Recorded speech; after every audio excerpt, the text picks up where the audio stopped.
लोकसभा और राज्यसभा चुनाव को लेकर रांची में बीजेपी विधायक दल की बैठक प्रदेश कार्यालय में हुई। राज्यसभा चुनाव को लेकर पार्टी ने मंथन किया और बैठक में प्रदेश अध्यक्ष बाबूलाल मरांडी, नेता प्रतिपक्ष अमर बावरी सहित सभी बड़े नेता शामिल रहे।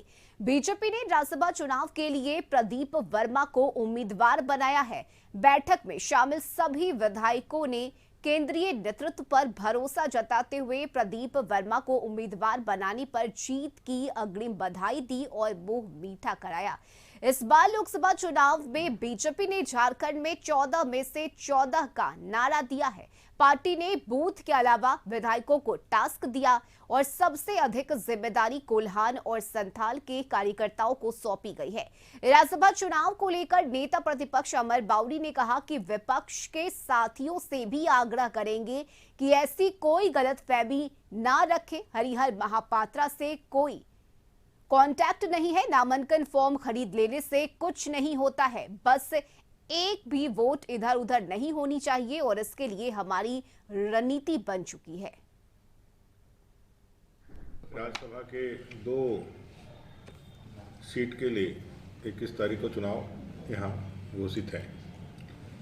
जो संख्या बल है उस संख्या बल के हिसाब से एनडीए के पास एक राज्यसभा की सीट जीतने की ताकत है और जो गठबंधन सरकार में है उसके पास भी एक सीट जीतने की ताकत है।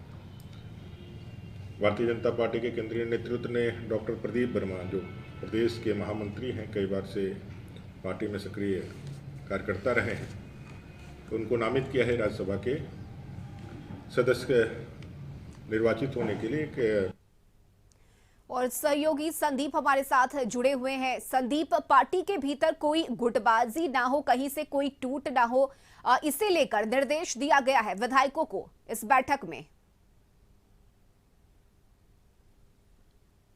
यदि राज्यसभा चुनाव की बात करें तो इस चुनाव को लेकर उम्मीदवारों की घोषणा हो गई है और पार्टी के जो विधायक हैं वे इधर से उधर ना हो, इसके लिए भी पार्टी की तरफ से कई निर्देश जारी हुए हैं।